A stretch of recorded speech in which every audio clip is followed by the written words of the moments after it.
welcome back.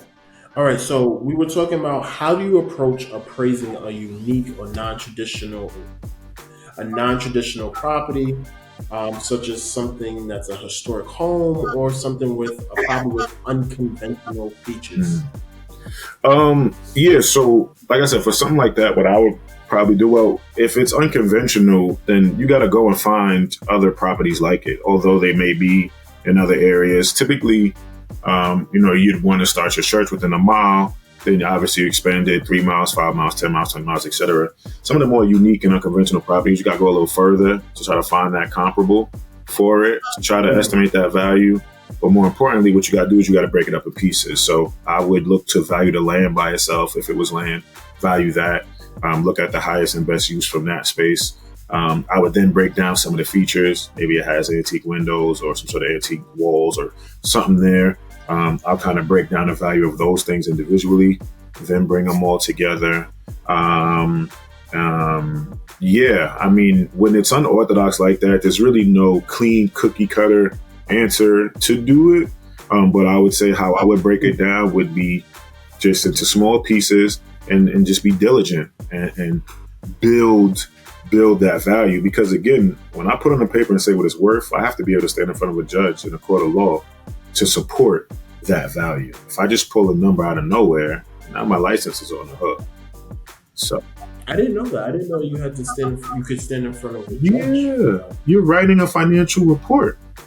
If I write this report and say it's worth this value and I give it to you, the bank, you're the loan officer, right? I give it to the bank and they go to the property and 6-8 months go by and the bank's got to do whatever they got to do. And my report isn't good or those numbers aren't right. That bank's looking to sue someone because they're on the hook more than they wanted to be. So you have to be able to defend it in court. They get reviewed. You have bureaus that review the appraisal reports, like that earlier example with that couple that felt like the value was off. They could have asked to have their report reviewed, pay another appraiser to review the report, review the data to see if they would come to the same value, et cetera. And I think at the end of the story, that's what ended up happening. But you got to tell a judge in the court. The scary part is though that when they redid the appraisal, it was much higher, and that's where it caused.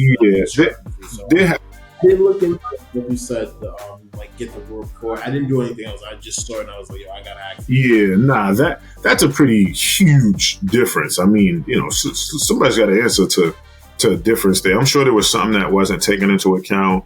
Or it could have just been that appraiser, we're on the record. But I mean, listen, it could have been that appraiser's opinion.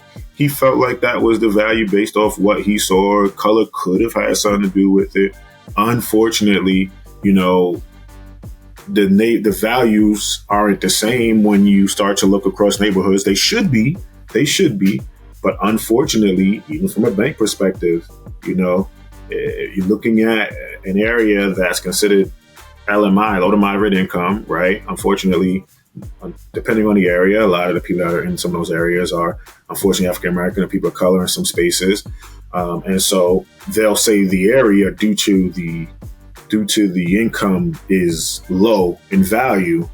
And a lot of people in the area may look a certain way. And so that's why they may deem things that way. But you could have this one house, like you just said, is a complete diamond in the rough in an area, and thus gives it a different value that wasn't taken into account originally. It's a lot of different things and variables that go into it. But at the end of the day, I mean, an appraisal report is that appraiser's fair and impartial opinion of value based off of the data presented. So if they can prove it to some degree, it's good.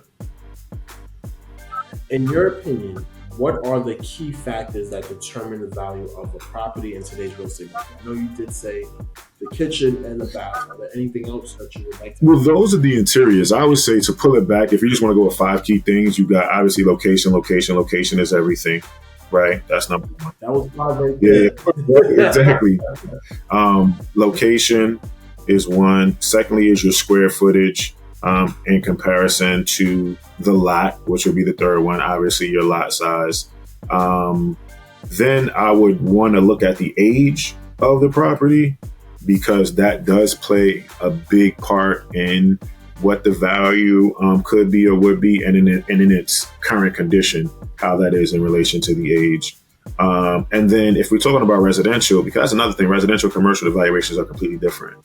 But if we're talking about residential, then obviously what would matter is what other properties of similar like and kind have sold within that 1, 3, 5 mile radius of this property, I think are some of the key factors. And then once you get those basic ones, we'll begin to carve out what they will call adjustments based off of the interiors, like the bathrooms, the kitchens, etc. So just briefly, you have your subject, which is the property that you're valuing. And then you have the 4 or 5 comparables that you're going to use to analyze to make your judgment.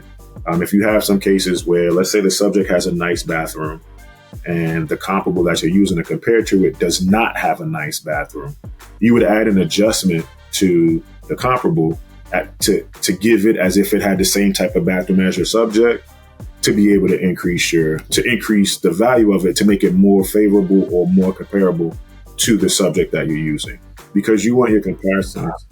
That was deep and a little confusing, but I kind of got it. Yeah. You're saying that if the comparable, the property that you're looking to compare the main property to, if it doesn't have the same bathroom, you can try to add it on to the second property and try to help increase that value so it can match. Right. In essence, is this: when you're valuing a property and you're using comparables, you want to get comparables that are close within range of like, con, quality, positioning, etc. of your subject, right? Within your report, you have a percentage, let's say 8 to 12% of the range that you're able to manually adjust these comparables to make it a better comparable. So that's essentially what the adjustments are, because you may not, unless you're in a neighborhood where the build quality is the exact same, a homogeneous neighborhood where all the houses are the same, you're likely not going to find the exact same make and model. But if I find a comparable that's close, but like I gave you earlier, that the street is different, one's on a better street than the other, then I would adjust the comparable a little bit to bring it to closer quality and positioning of my subject, to make it a more adequate and efficient comparable to use into my report to hand to you, let's say a third party, to read through and say, okay. Because if I use a property that's not like it at all, you're going to say, well, I've used this property, it's not even close. That makes sense. So that, go ahead. That was number 3, mm-hmm. right? So what are the last ones? And then I want you to say them all together. I hope we writing them down. So we got location, right? Then we have age. And then the last one the last one we had was, you want to look at your comparables. The fourth one, in regards to what is important when looking to value the property, I would say, what's a good fourth one? Yeah, I would just never say maybe your interiors. I would say your finishes. Finishes are important.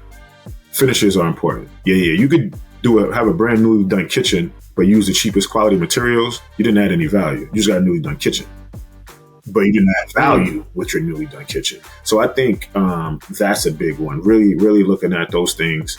And then I would say the last one, because what's the last one we could look at?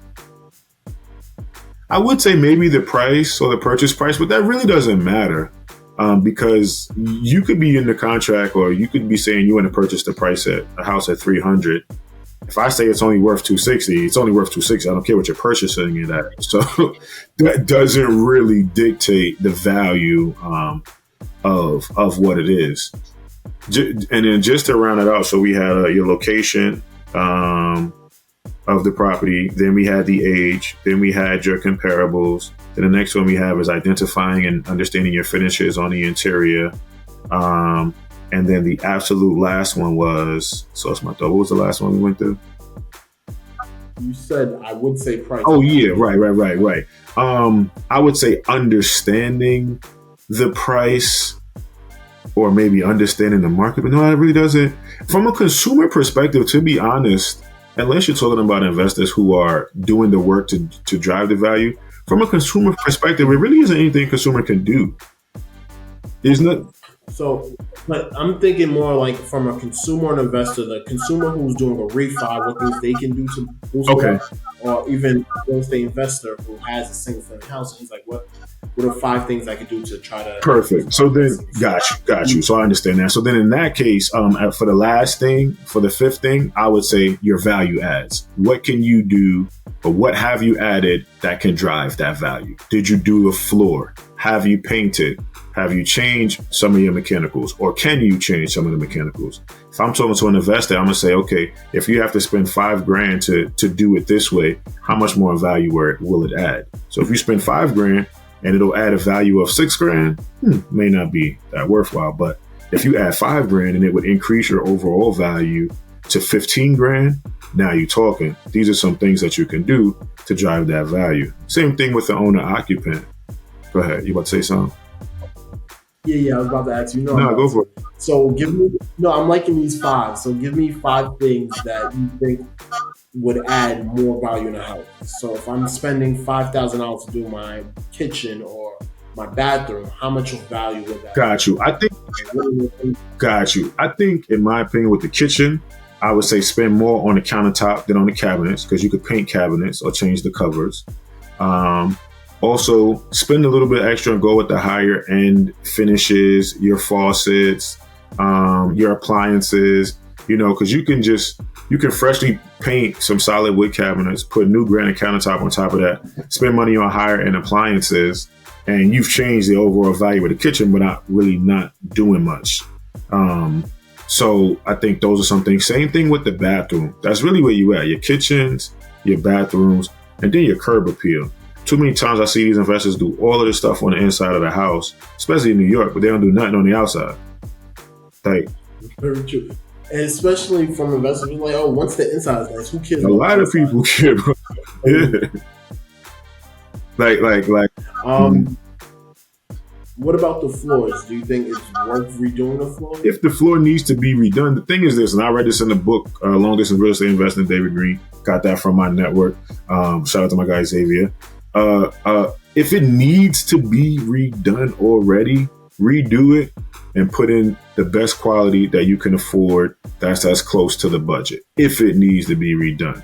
If it does not need to be redone and you weren't planning on doing it, I personally wouldn't bother it as a means to take out and put in to add value. Me personally, I wouldn't, depending on what it is. If it's old and it's outdated and it was going to be done anyway, then yeah, just go better.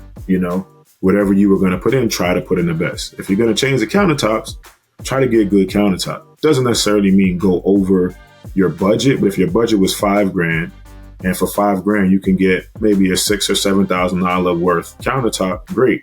But if you could spend $6,000 and get a $12,000 or $13,000 worth countertop, obviously spend the extra $1,000, get the better quality on the back end. It's going to give you a better overall total value when you're looking at upgrades and changes. Same thing with the owner occupant.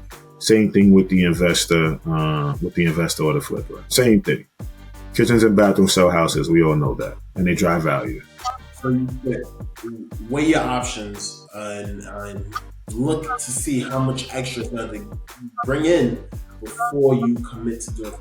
Right. Before you commit to doing something or before you exit out as well.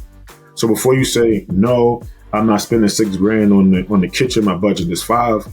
See what that $6,000 kitchen is going to bring you in value. Check it out first before you exit out. Especially if you're intentional to run that value. How do you suggest that they check it out? Like, what would I do? How you check out what? Like, what would add value and what wouldn't? Yeah, so for example, like you were saying with the countertop, if I spend $5,000, it might give me an extra, like let's just say $6,000 or $7,000. Mm-hmm. But if I spend $6,000, it might give me $12,000 to $13,000. So how do they figure out how much extra it's going to give me?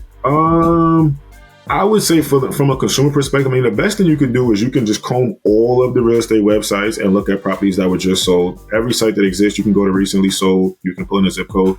It'll show you all the houses that are recently sold. I tell people then go in and match up your bedrooms, match up your bathrooms, match up your square footage as close as you can and see what those kitchens have. See what they look like.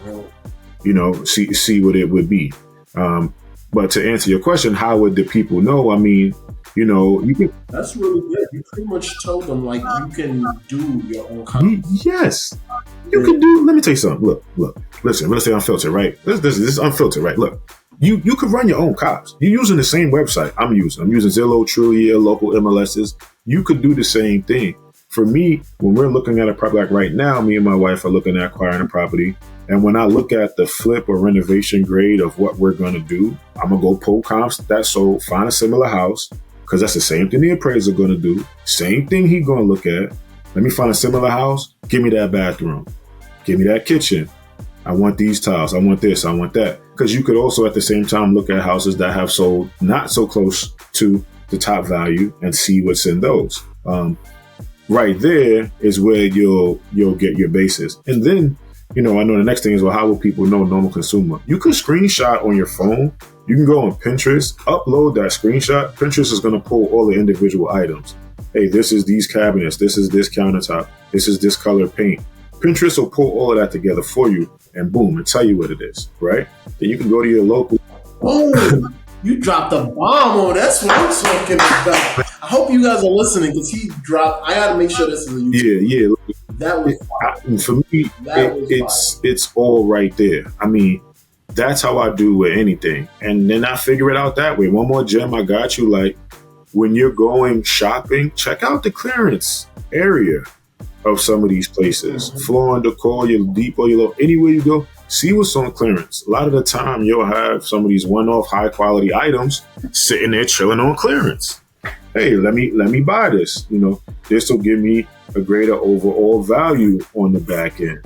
And you want to look at the quality and the longevity of the items you're putting in. I mean, those are things that run your value as well when the adjuster is looking at. So, I would definitely say kind of do your own research in regards to that. Find comps and comparable properties to the stuff that you want, and then literally go to the store and be like, yo, I want that.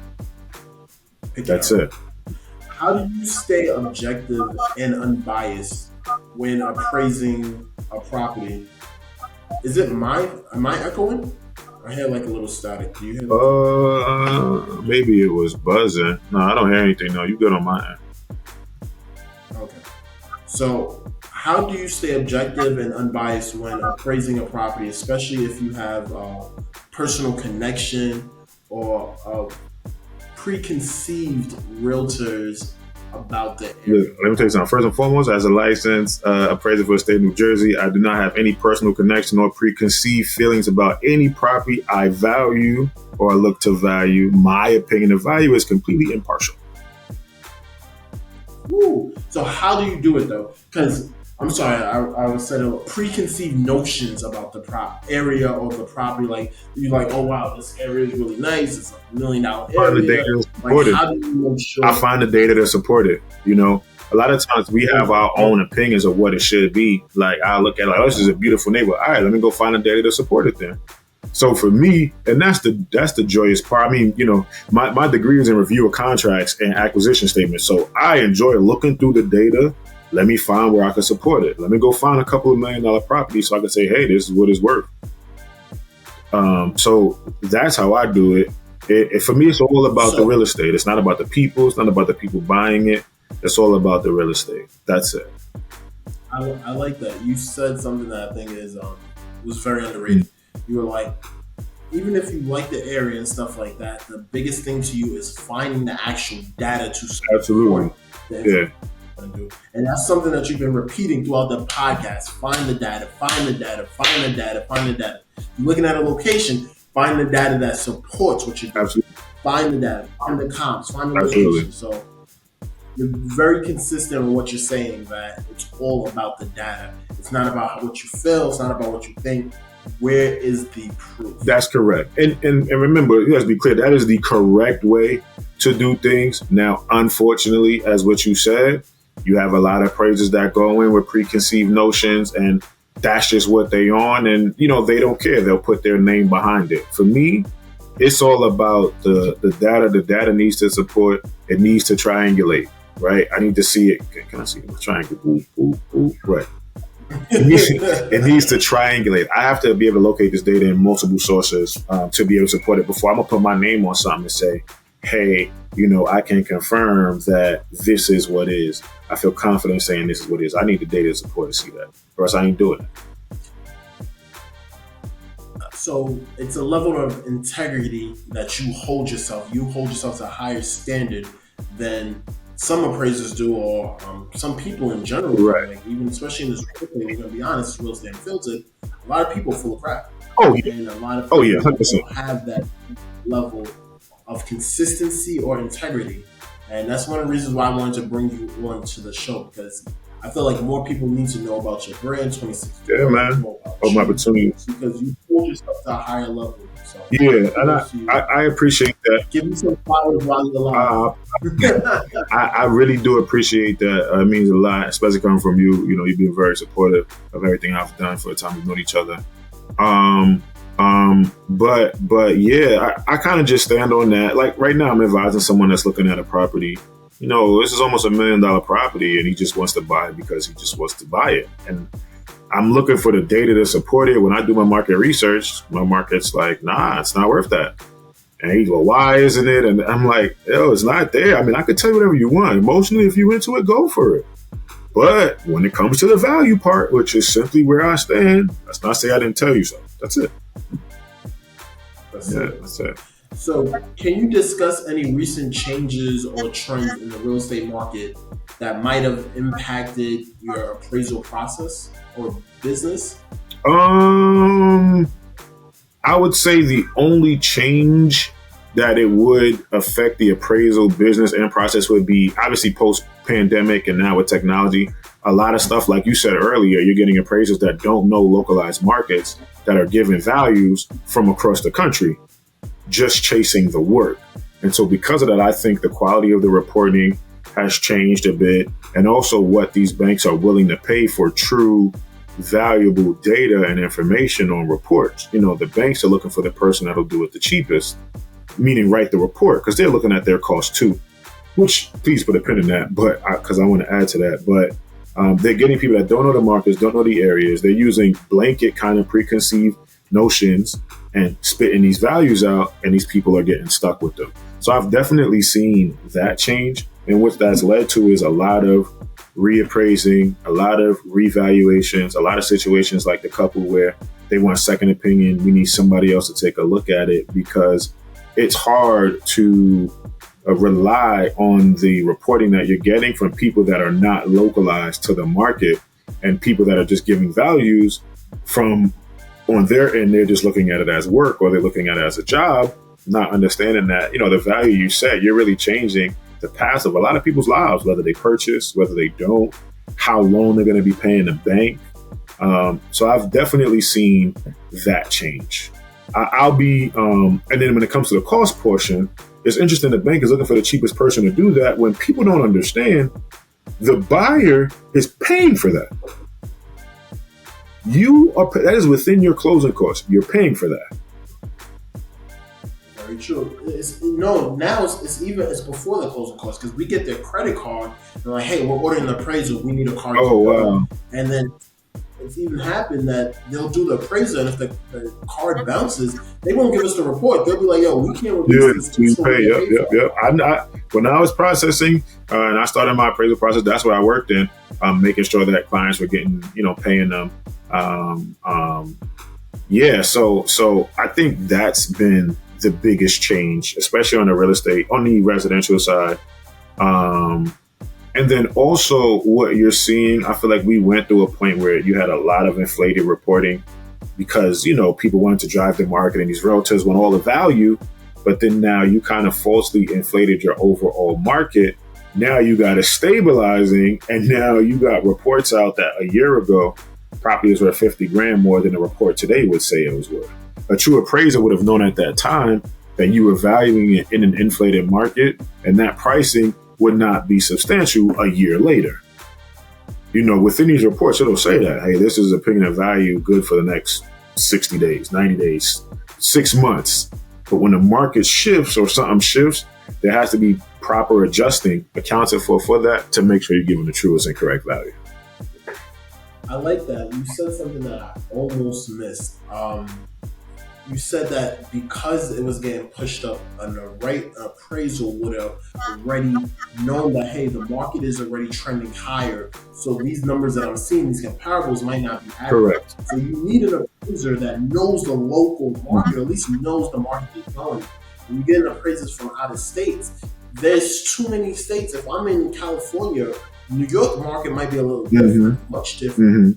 And you need to, unless you're studying the market where you're doing your appraisal at, it's going to be hard to know when, all right, this area is just trending hotter. Let me just see if it's just an overall market trend, or are these houses actually have that. Right, correct. So stay up to date to make sure you know what's going on in the real estate market, because you're in Jersey, you're looking at Atlanta, you're looking at New York. What do you well, to stay like?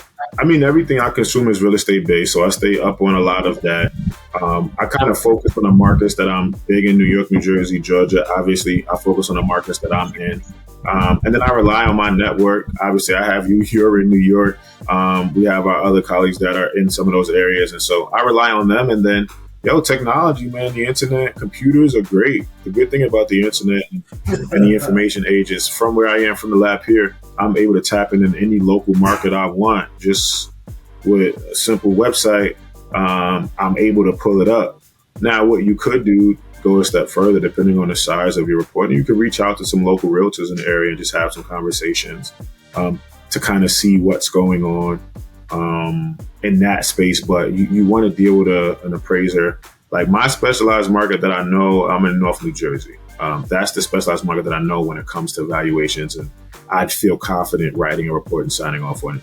Now, I have the knowledge to look at a New York or Georgia or any other state, but me personally, because I'm all about the true value of the asset and not the needed value, I'll tap in with somebody locally. And just to expound on the true value and needed value, I'm all about the true value of the purchase. A lot of these appraisers and a lot of people are just all about the value needed to execute whatever the deal is. And that's not good. That's not good. So it sounds like you're always a student of the game, and Definitely. you're willing to, like, you don't have too much pride to say, hey, I can't ask for help. Let me go find someone local there who could probably just give you a little bit more information. A lot of people feel like they need to be the ones that have all the information. Nah, you can't. You can't, and it's all about quality at the end of the day. You're in a qualitative space, so if I'm making $600-700 for a report for a state I'm not totally familiar with, I mean, I could do my external market research that way, but get on the phone with a realtor, shoot a realtor $50 for a 20-minute conversation, 30-minute conversation, quick brief about what's going on. Everybody can eat or make their money in the space in that respect. And then the quality of your reporting is that much better, because when you write an appraisal report for the property, that report is going to exist forever. It's not like the report goes away. I didn't know that. Yeah, it just doesn't disappear. The report's there. Like, just throw it in the garbage. Like, that was a bad one. We're just gonna throw that one. Yeah, nah, the report's there, and I'll be transparent. My basis in appraisal knowledge started in commercial appraising, which is very, very different. It's looked completely simply from an income perspective, how much the asset can make, not about comparables, how much the asset can make. So even that room you're in, if I know that wall behind you can rent for $100 a month, that's part of the income. That's going to go into the overall total value at the end. So, you have some different things that would drive the value there. But in regards to that specialized knowledge, I would lean on my network. And if I don't have the network, I'll go get it. Go find someone, send a message out to someone local, and go from there. What are some red flags or warning signs that you look for during the appraisal process that may indicate a potential issue with the property's value? Improper zoning early on. Then you have like current use and allowed use. You got grandfathered use. Those are some things and there's nothing that's really a red flag in valuations. There's no red flag. It's just more in-depth research I'd have to do. That's all. If it's a residential house in a commercial zoning area, I got to look a little deeper, because now I got to look at I got to do some research on the commercial side and look at those parameters, and then I got to research the physical property itself and look at those parameters. If I have properties that are not set up as to what they're deemed as, for example, a single family house that when I go to it or I look at it, it's got 2 or 3 units coming out of it. Those are some things where I got to look at. I have to pull, last original reporting, last makeup of the building, last certificate of occupancy to see legally what it could be. So again, not red flags, but just more things that I would have to look at and analyze separately to kind of bring the pile together. How do you handle like disagreements or disputes with clients or other parties involved in the real estate transaction regarding your appraisal value? So for example, when you're doing a commercial property and you're like, hey, this building will bring in like $12,000 or $1,200, whatever it is, how do you do it? If they're like, no, the rents could be higher, blah, blah, blah. Like, what do you do? Just send them the proof? Like, how do you deal with it? Yeah, I mean, well, again, from a commercial perspective, I mean, when you got something like that, again, it's, hey, show me the data. So if the building could bring X amount, show me why. Whether it's from billboard income, whether you got antennas on the top of the roof, whether you're going to renovate all the units and bring them up to market, show me the data or show me the proof that you have, that you can prove that this is what it'll do. And then I can view it and deem it adequate or not to include in the report. And how you deal with that is simpler conversation. Again, my clients are the bank, so I wouldn't really be dealing with the disputing. Even on the residential side, you as a homeowner, you can't talk to me, so it doesn't even matter. I don't care if you don't like my review. Very true. So I've had it where we actually had to email the bank, like, third party, we emailed the appraiser like, hey, I had one where the value was like $100,000 less. It was $100,000 or $70,000 less. And it was for a refi, that was like the money that the client was getting because we can only do 80% of the loan. So pretty much she wasn't getting it. So we had to send an email to the appraiser like, hey, can we see more? Because I was looking at the comps. And personally, I did it myself. We looked at it, and the houses they were using, like you said, show me the proof. We looked at it like, this isn't the same amount of bedrooms. There you go. This isn't the same. There you go. Like, it didn't make sense. So we sent them comp for the same property, and I did what you said. I got a BPO by another realtor, and it worked. They looked at it. They said, you're right. We understand, blah, blah, blah. And they didn't give me the $100,000, but I think they ended up giving me 65 to 70. And I told the client, like, hey, we can keep fighting. I don't think I'm going to get more than this, or we can just do a second appraisal. But you're going to have to pay again. Yeah. It doesn't matter if we don't deal with it. You still have to pay again. The client was a little upset, but she was happy that, she saw me go to bat. Right. She took, I think it was 65 or 70. I can't remember what it was. But I think we were trying to get 100, and we didn't get the full 100. But she took the money, and we just closed out the thing. That's perfect. But she couldn't talk to you directly because she was ready to curse me. Yeah, no, and then that's not gonna hurt. Yeah, curse me out. I'll raise the value. That'll get it done. But dude, for one, having the right loan officer and realtor team is important, right? With anyone looking to purchase, speaking of residential owners, obviously having a loan officer and a realtor that's on your side are important because you'll do the extra work. You'll go to bat to really get and drive that value. Being knowledgeable in this space is key to be able to do things like that, to go and prove, hey, where this value is. Because at the end of the day, like I said, all these things get reported. If you go up to that state level real estate insurance commission in regard to the value and you present the data that you have and the data that they have, they're going to have to answer questions. So they don't want to do that, put their license at risk. Hey, if you got the data to support it, it's like, all right, yeah, the data is there. So then, hey, I agree with you. At first value, maybe I didn't see that. You'll get that. You'll get that. Yeah, it was, and now I understand because at the time I didn't understand it, but it's like you have the proof that, like, you know what, we don't want no problems. My license is up. I don't want it, but.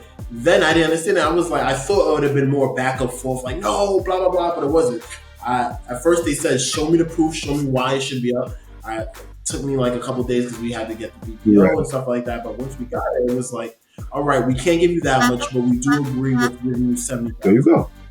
And it was for me. It was like, all right, we got some. I would have loved to get the whole 100, Yeah, but it was like we're not. They were very strict. We're not going to give you that. If you want to do another one, we would have to do another appraisal. And obviously, we wouldn't go to the same company. We would go to another. right.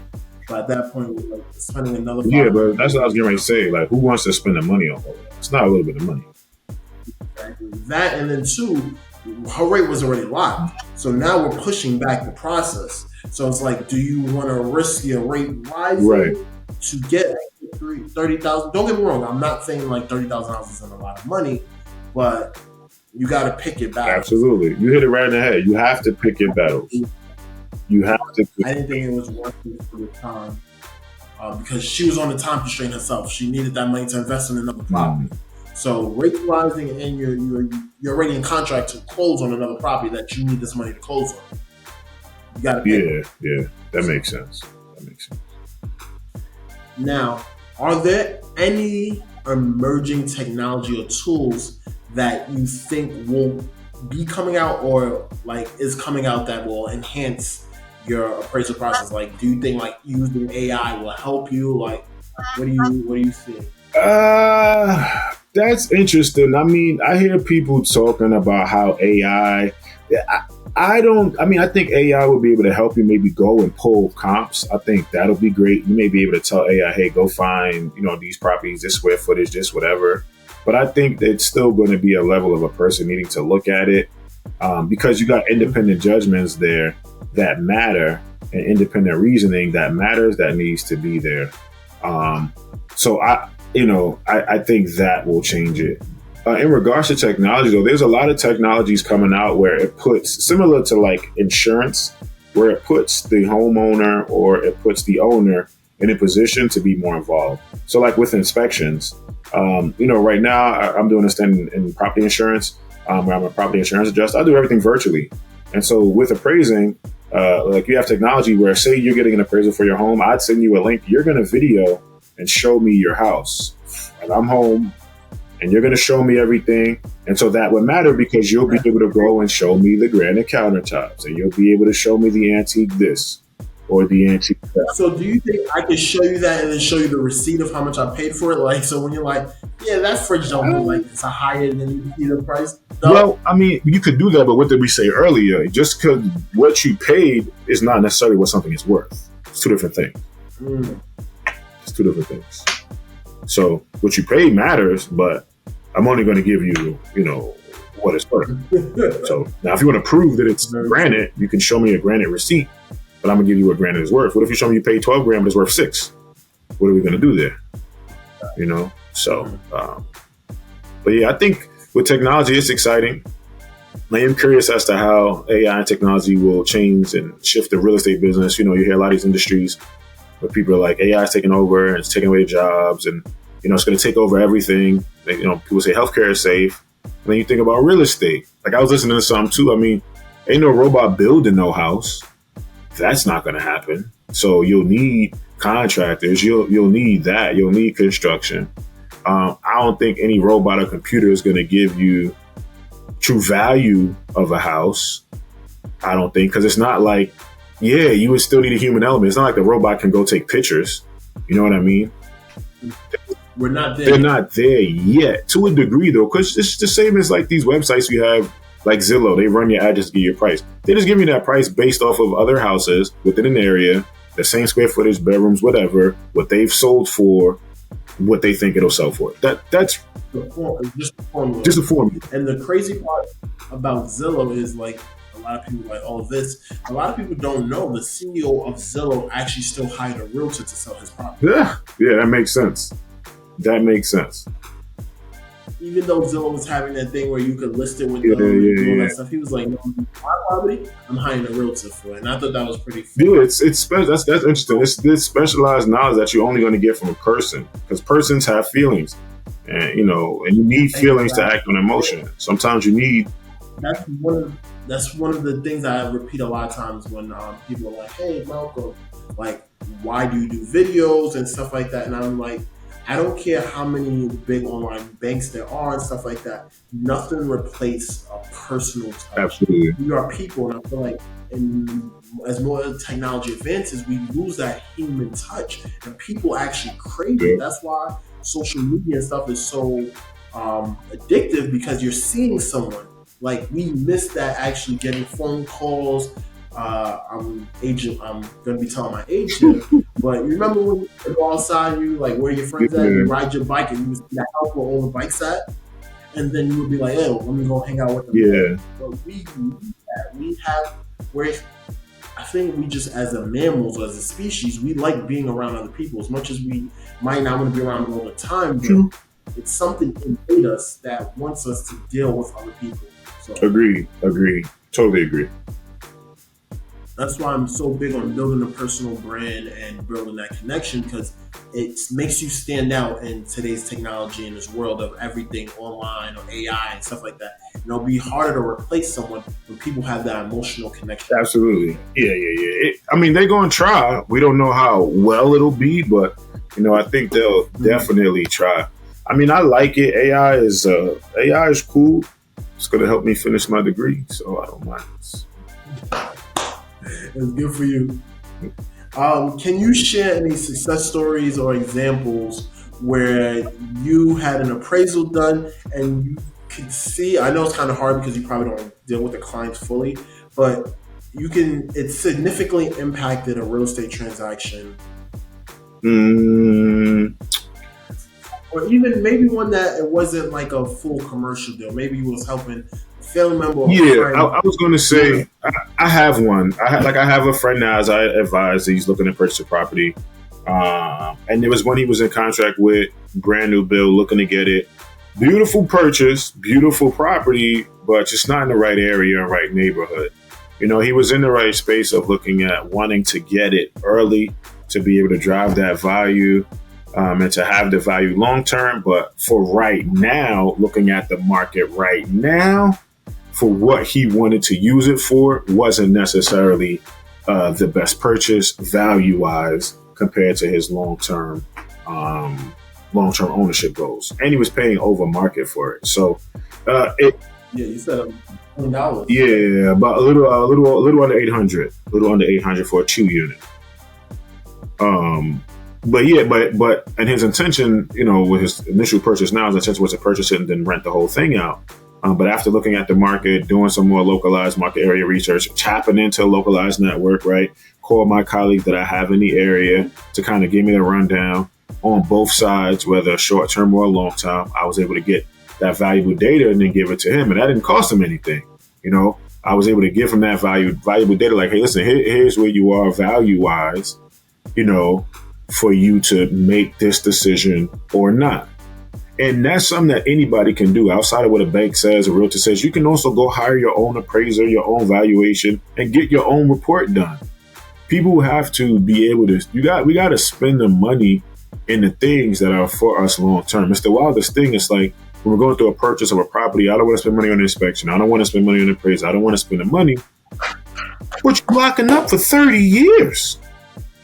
I think it's value in knowing what I'm gonna be doing. Or 30, like I don't get it. So, spend the money. Every property me and my wife look at to buy, we send our boots on the ground, guy. We get picture, we get video. Yeah, it costs me $200 a clip, but I need to know. And I think that's very underrated. People, we try to save money and cut corners on the wrong thing. Yep. Especially me. When it comes to stuff, I'm very frugal. Yep. I like making sure I'm getting the most bang for my money. But at certain things, you can't do it because, like Marsh said, you're buying something, you're committing yourself for 30 years. Mm-hmm. 30 years. That's a long time to try to shortcut and not do an inspection. When people will be like, I don't want to do an inspection, I'll be like, why not? They're like, it's newly built. I was like, did you build it? Do you know them? Like, just because they said it was newly built don't mean they built it properly. Correct. There's a lot of videos when newly built stuff, they cut corners like, it's newly built, and then you find a leak. And these are things that could have been avoided if you would have just spent the $500-$600 to do an inspection. I think that I'm nominating, right, that we have to do another episode where I can just speak on things from the home insurance perspective, because I think that's a whole rabbit hole that we need to. Sounds like we're gonna do a part. Yeah, we need a part. So I got a couple. Like, let's do it all dads, man. So I got a couple. I've been in some spaces.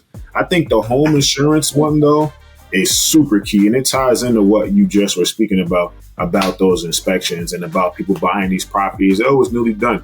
Yeah, it was newly done, but you don't know what was in the walls before they slapped it on. And 8 out of 10 times, there's some foolishness in there. And what a lot of people don't know, your insurance policy does not cover that. We're gonna tackle that. I think we're gonna do a part. Yes. I'll bring the fellow on home insurance, and then you talk about. I think that's gonna be. Let's do it. Definitely, part two coming soon. Part two, we're not gonna touch let's leave. I want to say that we got me excited. Mm-hmm. All right, so I'm gonna wrap it up because we was only supposed to do 30 minutes, and that we are way over. Good. Let's do it. So I'm only gonna ask a few more questions. Okay. I'm gonna wrap it up. We'll do too long. But I think this one is important. That's why I was trying to save for last. Okay. All right. I'm going to ask my main question after this one, because I have another one I really want to ask. How do you handle the pressure and the responsibility of determining the value of a property? Because it's a significant thing. Like you said, you're impacting someone's generational wealth. You can be impacting their family. So it's a lot of responsibility. So how do you deal with so much responsibility you put on yourself? Tequila. No, I'm joking. You said tequila. It took me a while to realize what you were talking about. I was like, wait, what? I do understand, but that's not the right way. That's not the coping mechanism that we need. No. We definitely have another podcast coming out where we talk about those that's issues. Gonna be good. That's going to be good. First of all, I think you said it perfectly. No one's ever asked me that. I've never really thought about that. It is pressure that you have, that you're handling, that you're carrying. And so, again, for me, I keep it simple. It's all about the property. I love real estate. I love buildings. I love land. The reason I like buildings and real estate and land because it's constantly changing. It's something that every couple of years, it can regenerate itself and be something else. I mean, down to you can have a residential house that might work for 75 years, and then for the next 75 years, there's going to be a 10-story apartment building there. And then for 75 years after that, it might be a park there. Like, that's why I love real estate. And so for me, I stay loyal to the asset itself, which is the real estate, which is the subject I'm valuing.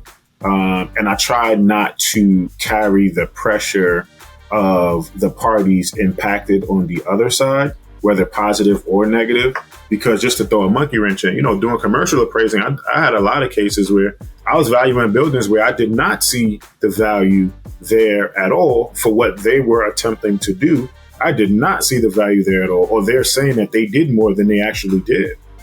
And so I'm like, I don't necessarily agree that this value should be here. However, because these other things exist, you kind of put yourself in the midst of a bind in regard to where you can value it based off of the document and reporting. And again, like I said, with commercial appraisal, it's a little different because it's looked at income and it's looked at all of that. So it's like, a 4-bedroom apartment, just for quickly, a 4-bedroom apartment may give you X amount in rent. And so these people will buy a house and they'll take a 2-bedroom unit and try to put 4 bedrooms in it. What does that mean? You got these little small, just legal bedrooms, but they're bedrooms. Mm-hmm. And so now I got to look at a 4. Right. New York, you be looking at some of these apartments and they're smaller than this. Go 8 by 8. That's a you go 8 by 8. That's why it's important to look at your highest and best use, understanding your zoning, understanding your ordinances. That's the stuff I look at because, if it could be 8 by 8, if the state says legal, it's a room. Now, does that mean that this 4-bedroom should be compared to this 4-bedroom and bring the same rent? No, but they're both 4 bedrooms. So that's very difficult. Question. My understanding of a room is it needs to have a closet. Is that always true? No. Or is it just... I found out that that's not always true. Sometimes the closet can be right outside the room within 10 steps. So if you notice, you may have some instances where you see some of these places with a room, but then right outside the room, there's a closet for some reason. That's why. I also thought it had to be in the room as well. It does not. It has to be within a reasonable distance of the room. Wow. I know that. And I've also recently found out that I don't think it needs to have a window to be considered. It does not need to have a window necessarily to be considered. a room. That was I shocking. think that depends on the state, because you have to have two means of egress. So if you have a room, one means of egress would be the room in, the door in, but there has to be a window or something to be able to get out. Okay. So, yeah. So my second to last question. Preparing yourself, because I know you're thirsty. You haven't drank. Right, I got no water. It's crazy. Do you have any advice for an individual looking to become an appraiser or considering this career in the real estate? Do it. It's hard. It's not going to be easy in the beginning, but the long-term effects of it, just from a business perspective, I mean, as I said, it's 2023 and we're already at a point where you can appraise from your home. You never leave. Like, I do insurance adjustment from home. I never leave. With my daughter 24/7, my wife 24/7, I never leave. I could do this up until I'm 100. As long as I could go like this on a computer, I could still work. So, I would tell anyone that's looking to go into that space to do it, especially if they look like me. I'm going to say more so it needs to be done, because as we begin to grow and as we expand and diversity is happening amongst everywhere, more millionaires are coming. As we begin to do that, we need to have our fingers in everything. And the more of us that we have in the space, the more equality there'll be when viewing some of these areas that some of our other counterparts may not have the knowledge or familiarity with, and give them the wrong type of values and things like that. So how would you tell someone to get into this business? Like, what's the starting point? Can they contact you? You can contact me. I'm only going to kind of talk you through the process and say, hey, let's build a network and grow together. I'm still along the journey myself. And there's nothing better than while you running, like David Goggins says, while I'm running, there's nothing better than seeing people out there running with me. So it'd be great. And if there's more of us running, then the further we'll go. But the first thing is, I would say be serious about it. Before you can get with a supervising appraiser, meaning the person that's going to kind of give you the knowledge and give you the experience, you do have to go and study, do 75 hours for your state, take a state test, which gives you the ability to kind of be a trainee in that space. Go and do that and have that, and then begin to market yourself to find a supervisor, find an appraiser to get with that'll give you the knowledge. So you have to show that you got to show that you're serious. Exactly. What's up? Yeah. You can't just go exactly. I want to learn. Exactly. That's what I would say. A lot of people would say do that first, find a supervisor first. But I would say no, because you're going to find a supervisor going to tell you, I can't do nothing with you until you go and get this license. So they're not going to pay for it. That's another thing. You got to invest money. You got to be willing to invest in yourself at the end of the day. But is it worth it at the end? Yeah, I'm still on it. The investment I had to make in myself was go back and finish school to get my degree, just to get that. So even if I don't get that, I still got my degree finished, So first thing I would tell somebody is invest in yourself. Go to McKissick. It's an online website. They do not pay me, but they need to. It's an online website. Start studying your hours. It's all online. Take your test. It's just like getting your real estate license. Just start with that, and that'll get your foot in the door, give you a taste for what you're doing, and then go from there. Okay, last question. If you had to give yourself, the younger Marshall, some advice, what would it be? One piece of advice, just one. If I had to give myself, the younger Marshall, a piece of advice, what would it be? Buy assets and not liabilities. Save. Oh, so only one. Yeah, buy assets. Matter of fact, forget buy assets. Keep it clean. Telling my younger self, learn and truly understand what an asset versus a liability is. That's what I would tell myself. If I would tell myself that and I went through and I embarked on that knowledge earlier, I think that the outcome currently, or maybe some positioning, would be a little different. We always look at things and say we wish you never went through that, but then it's like, if you didn't go the way you went, would you be where you are? 100%. That's another thing. So I know if I listen to my old advice, I probably want to be in mortgages. Right. Then it's like you change the trajectory of who you are in that sense. Mm-hmm. That's what I would have done. That's what I would have done. Understood the difference between liabilities and assets as early as possible. If I had a better understanding then, I think that I would have made different decisions. I don't know if I'd have been in the same spot, or maybe I would have gotten here sooner. Who knows?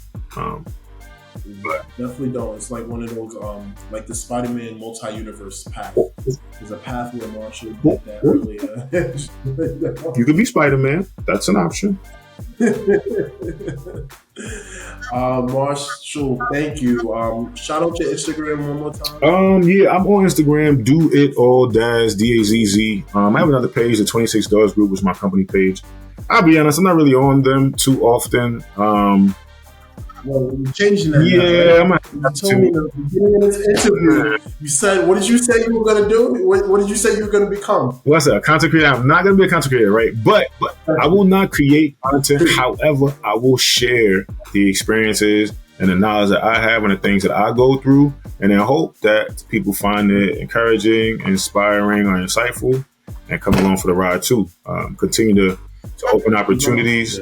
Continue to knock down doors. And stay thriving. Thrivers only. The merch will be ready soon. Make sure you tune into the podcast. 4 minds, 4 men, 4 men, 4 minds.